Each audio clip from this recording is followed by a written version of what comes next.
Voltamos então com o terceiro bloco do Fluminense em debate dessa segunda-feira, 22 de agosto de 2011. E para variar, eu vou passar a palavra para o Marcelo Vieira para ele concluir o raciocínio dele do bloco passado. Porque quando chegar no último bloco, como vocês todos sabem, ele vai ter um outro raciocínio que ele só vai terminar na semana que vem.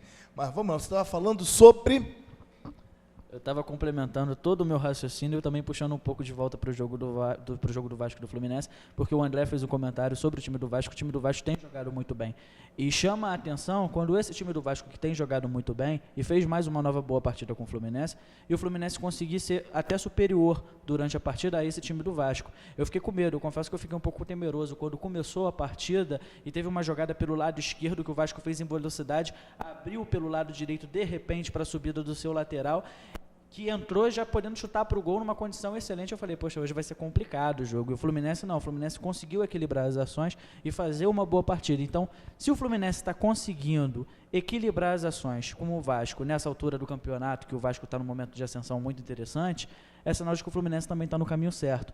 Isso aí é aquilo que deixa a gente entusiasmado para o futuro, porque o Lanzini está só chegando. Eu acredito que em breve não vai ter jeito. O Fluminense vai ter o Rafael Moura no ataque. Se o Fred não melhorar, vai ser Rafael Moura e o Martinucci, ou talvez mesmo até o Ciro. E com isso o Fluminense vai começar a ter um padrão de jogo, um time bem definido, com os laterais voando. E aí o Fluminense vai começar a crescer e até, quem sabe, brigar no mínimo por uma vaga na Libertadores. Eu concordo, Vieira. Eu acho o seguinte, a torcida do Fluminense ela é meio fatalista.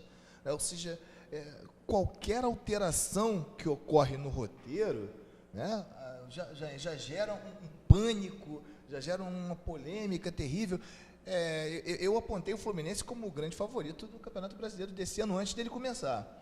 Porque, para mim, se eu tinha Deco e Conca para jogar no meio, né, se eu tinha Fred e Rafael Moura, ou seja, dois centroavantes de área, coisa raríssima hoje no futebol brasileiro. E os dois são bons.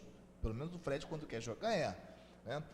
Se a gente for analisar, no ano passado nós passamos a maior parte do ano, né, do Campeonato Brasileiro jogando com três opções só de atacante. No começo do campeonato era Alain, Fred e Rodriguinho. Né? Se o Fred se machucasse, não tinha substituto. Aí o Fred se machucou, era o Washington às pressas.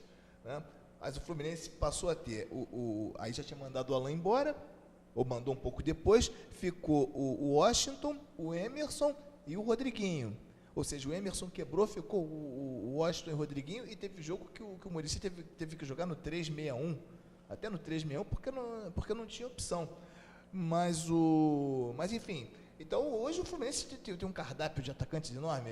Já tinha o Ciro, já tinha o Matheus Carvalho, que o Marcelo fala que estava, né, surpreendendo nos treinamentos. Um bom jogador.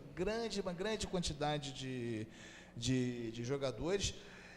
Na zaga, nós só tínhamos o Leandro Eusébio e o Gum no ano passado. Hoje nós temos o Caveirão, o Digão está em uma situação melhor, pelo menos, pelo que parece. Depois você pode até falar sobre isso. Né? Nós temos o Edinho, que pode jogar ali. Quem mais você falou? Elivelto. Tem o Elivelto, que está chegando. Então nós temos um elenco mais numeroso. Talvez não tão qualificado, porque agora nós não temos o Conca. Né? Mas a partir do momento que chegou o Lanzini... Chegou o Lanzini, chegou o Martinucci, eu acho que nós temos assim, um elenco numérico e muito bem distribuído. É mais ou menos por aí, Horta? Acho sim. E o Fluminense começou favorito porque ele é o atual campeão brasileiro. Então, né, nada mais natural do que ele ser posto como favorito a ganhar a competição. Eu também esperava mais, né? Mas infelizmente perdemos o Conca, o Deco vive machucado, e agora temos que nos superar dentro de campo. Eu acho que nosso grande problema é na zaga. Né? Era no gol, agora foi corrigido isso, que o Cavalieri iniciou mal o ano, depois se recuperou, quase que foi queimado junto à torcida, mas eu acho que agora o novo treinador de goleiros que tem lá é muito capaz e ele não vai mais ter aquelas oscilações que nem o Berna tinha também. Eu acho que o nosso problema mesmo é a zaga. Então a zaga, se nós consertarmos isso e algumas peças forem postas e as outras forem tiradas, eu acho que nós vamos crescer muito na competição ainda. Ô, Horta, você, mudando um pouco de assunto, você provavelmente está acompanhando o trabalho que está sendo feito em Xerém, né, mesmo que seja à distância. Como é que você avalia o trabalho que está sendo feito agora pelo Jorge Macedo, né, e o Fernando Simone? Como é esse trabalho e que frutos que nós poderíamos colher dentro de um curto e de um médio prazo? Olha, eu acho que Xerém está entregue em boas mãos. Que uma coisa que está... Do jeito que você falou, eu entendi que você ia falar, Xerém está entregue às baratas. Eu falei, Não, estava.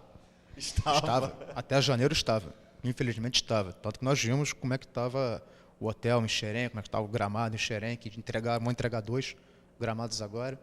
Eu não estou acompanhando mais o dia a dia assim, como trabalhava em clube e ia sempre jogar contra o Fluminense lá em Xerém, que tinha sempre uma impressão lá. Mas o Jorge Macedo e o Fernando Simone são 2 caras muito capacitados para exercerem a função. E o nosso presidente acertou em cheio. Então, Xerém não é preocupação. Xerém, a gente sabe que vão aparecer vários Wallace, vão aparecer vários jogadores de qualidade, como já fizeram uma boa campanha na Taça BH de juniores, que nós perdemos por causa da arbitragem. Mais uma vez. Mas na Taça BH é sempre assim, que ela sempre beneficia o Cruzeiro e Atlético. É a arbitragem caseira, não tem como. Mas então, Lucas Patinho, né, o Gullit, são acho que 2 garotos que podem chegar no profissional. Muito bom esse Gullit, hein? Eu também gostei dele. E o Lucas Patinho já está treinando com o time principal, já foi para a concentração com o time principal, aí foi sacado de última hora para a relação do banco, mas já está participando. O que é importante, o 4º goleiro que está lá treinando é o Guilherme, o 3º é o Clévia, mas o Guilherme veio agora, ele era goleiro do Inter. Então, o Jorge Macedo sabe muito bem pensar esses jogadores, ele acompanha as competições. Então, como ele conhece esses garotos do Mirim, os juniores, para ele é fácil de olhar e trazer. E trazer o jogador na base hoje em dia é muito fácil, basta falar com os pais dos atletas. Se as forças ocultas não atrapalharem, será que a gente consegue rejuvenescer esse elenco a partir do trabalho de base já ano que vem? Eu acho que sim, até por conta do Marcelo Teixeira. O trabalho, foi ele que trouxe o Lanzini. E ele só não trouxe um outro Lanzini porque a janela se fechou. E ele chegou como a janela estava para se fechar. Mas eu confio muito sim no Marcelo Teixeira. Eu acho que o nosso presidente, o Peter, ele trouxe um cara de muito alto nível, um cara que conhece o mercado sul-americano todo, e ainda mais o mercado na Europa também, que ele teve no Manchester United. Então, com certeza ele está de olho na Sub-17, está de olho na Sub-20, ele acompanha esse Mundial, o sul-americano, e tem o sul-americano Sub-15 agora no fim do ano, que tenho certeza que ele também vai acompanhar. Então, ele vai ter pelo menos, no mínimo, informações de se Argentina, Uruguai, Colômbia, né, o Equador tem jogadores de qualidade para depois você trazer. Porque até nessa idade, até a Sub-17, você não vai ter custo de trazer, a não ser de botar o garoto no hotel, no alojamento, bancar, na comida, essa história toda. Mas um Lanzini você já gasta 650 mil reais para o empréstimo. E um garoto desse mais novo, você não gasta quase nada.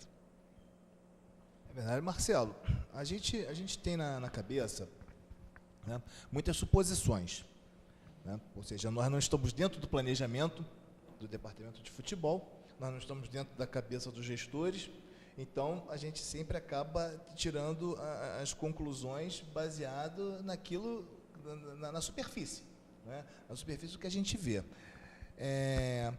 O que você acha? O que você acha que nós podemos esperar em termos? Qual é o planejamento? Qual é o plano? Ou seja, quais são as diretrizes hoje? Você que toma café da manhã sempre com Abel Braga, almoça com o Peter, né? E joga xadrez com Marcelo Teixeira, não é isso? Né? Então, o que você vê que são quais são os planos realmente concretos? Ou seja, é reduzir o custo do elenco, é causar um impacto financeiro positivo mais lá na frente no clube, não é? É de repente rejuvenescer para mesclar experiência com juventude. A gente viu como é que isso funciona muito bem, não é? Com o Lanzini entrando ontem, não é? Você, que está lá dentro do clube há mais tempo, qual é o plano? Qual é o plano? O plano que está por trás do que a gente ouve, mas que a gente, na verdade, não sabe. Antes de mais nada, eu quero deixar bem claro que o vídeo do programa está sendo gravado, está arquivado. Nós estamos vivendo um momento que a sociedade está mudando, as pessoas que agridem as outras com bullying elas estão passíveis de punição e crime. E eu estou sofrendo bullying aqui nesse programa hoje. Mas, tudo bem. Agora, vindo para análise mais séria, não que isso não fosse sério, gente, porque é muito sério, bom, mas de toda forma, vindo para análise mais séria, eu acho que o pensamento da diretoria ao focar Xerém e a focar base é tentar você oxigenar o clube, principalmente sobre a questão da dívida. O Fluminense hoje tem o seu departamento de futebol, isso aí a gente já conversou bastante aqui. O futebol do Fluminense ele é terceirizado. Ele é terceirizado para a Trafic e para a Unimed. O Unimed e a Trafic tem a grande parte dos direitos federativos dos atletas do Fluminense e é uma situação complicada, porque como você pode viver com dívida, talvez o seu maior ativo para poder resolver essa questão da dívida seja o jogador de futebol, a venda do jogador de futebol, e a gente descobre que o Fluminense, por exemplo, tem 30% do direito do Fred. Então, é uma questão muito complicada de se tratar. É isso tudo. O Fluminense tem só 30% do Fred. Então, e não é diferente isso nos outros jogadores do time. Pelo menos isso aí ficou bem claro para a gente nas últimas conversas que a gente teve com pessoas ligadas à instituição, inclusive o presidente. Então, a situação é complexa e aí sim, se foca o trabalho de base para poder, primeiro, diminuir esse predomínio que você tem de investidores e resolver essa questão. Parte das diretrizes a independência. A independência, exatamente. Até porque o Fluminense não pode ver nas garras dos seus patrocinadores e dos seus investidores.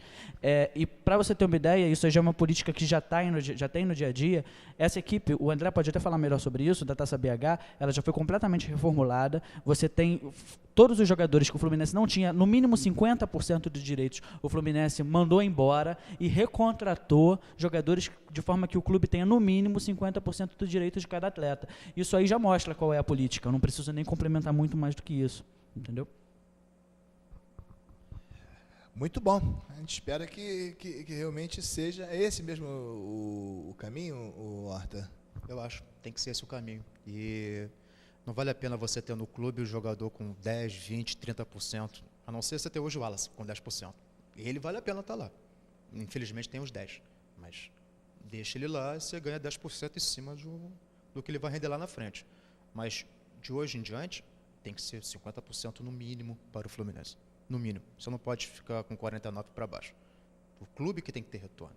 Que é o clube que gasta com o garoto desde o mirim. O Wallace está desde pré-mirim lá. Então você tem um gasto com isso. São viagens, são torneios. Quem está no alojamento, você tem gasto com alimentação. Aí você tem que procurar uma escola para pôr o garoto para estudar. Você tem sempre um colégio público perto, mas você tem que fazer isso, que é a obrigação do clube. Tem que ter assistente social. Tem que ser uma série de gastos que o clube tem na base que precisa de psicólogo, fisioterapeuta, nutricionista. Então tem que ter isso no clube, entendeu? E os garotos precisam muito disso. E para você investir nisso, você tem que ter o retorno também.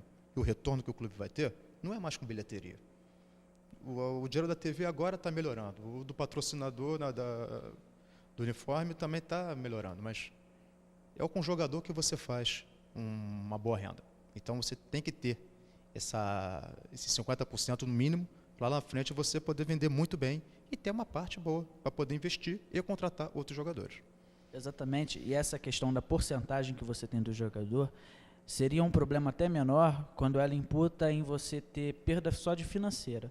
O problema é quando você vê num caso como o Conca, que você vê inclusive que há pressão de quem detém maior porcentagem do direito do jogador para que ocorra a venda sem que haja o interesse do clube nessa venda. O Fluminense, pelo menos essa foi a declaração oficial do clube, a gente não sabe qual é a oficiosa, então vamos nos espelhar na oficial. O Fluminense não gostaria de vender o Conca e não teve poder de barganha para poder competir com o Trafic e com o Unimed, que tinha mais de 50%, eu diria até muito mais de 50% dos direitos do jogador.